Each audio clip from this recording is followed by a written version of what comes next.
இந்த கூட்டணி உருவான விதமே ஒரு புழுக்கமாக, ஒரு பரஸ்பர புரிதல் இல்லாமல், ஒரு நிர்பந்தத்தின் அடிப்படையில் அல்லது ஒரு மிரட்டலின் அடிப்படையில் தான் இந்த கூட்டணியே அமைந்திருக்கிறது.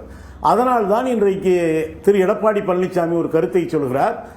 தமிழக பாஜக தலைவர் திரு நயினார் நாகேந்திரன் அமித்ஷா சொன்னதுதான், நீங்க அமித்ஷா ஏதோ ஒரு கிரகத்தில், எடப்பாடி பழனிசாமி அவர்கள் ஒரு கிரகத்தில் இல்லை, ரெண்டு பேரும் சேர்ந்து தான் செய்தியாளர்களை சந்தித்தார்கள். அன்றைக்கு ஒரு வார்த்தை கூட எடப்பாடி பழனிசாமி பேசுவதற்கு அனுமதிக்கப்படவில்லை. ரெண்டு பேரும் கூட்டணி அமைச்சா சந்தோஷமா சிரிச்சுக்கிட்டு நாங்க எல்லாத்தையும் பேசி தீர்த்துட்டோங்க, கூட்டணி அமைச்சிட்டாங்க அப்படின்னு சொல்லலாம். இப்ப சுமன் ஸ்ரீராமன் சொல்வதிலிருந்து நான் புரிந்து கொள்வது என்னவென்றால், அதிமுக தனித்து ஆட்சி அமைக்கக்கூடிய அளவுக்கு அவர்களுக்கு இடங்களை பாஜக தரப்போவதில்லை.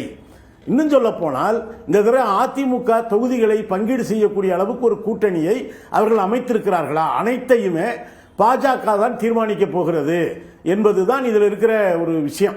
இது கொள்கை அடிப்படையிலான, இப்ப கூட சொன்னார் கேரளாவில் இன்றைக்கு நேற்றைக்கு அல்ல, 50களிலேயே தொடர் இஎம்எஸ் தலைமையில் ஒரு இடது ஜனநாயக கூட்டணி என்பது ஒரு கொள்கை அடிப்படையில் அமைக்கப்பட்ட ஒரு கூட்டணி. அதுபோல மேற்கு வங்கத்தில் கிட்டத்தட்ட 37 ஆண்டுகளாக அப்படி ஒரு கூட்டணி இருந்தது. தமிழ்நாட்டில் நேற்றைக்கு வரைக்கும் திரு எடப்பாடி பழனிசாமி என்ன சொன்னாரு?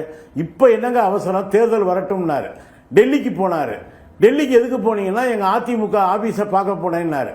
திடீர்னு பார்த்தா திரு அமித்ஷா வீட்டுக்கு போயிருக்காரு. அப்பதான் நமக்கு தெரியுது அதிமுக ஆபீஸே அமித்ஷா அவர்களுடைய வீட்டுக்கு பக்கத்துல தான் இருக்கு அப்படின்னு. இது எதுவுமே வெளிப்படையாக இல்லை.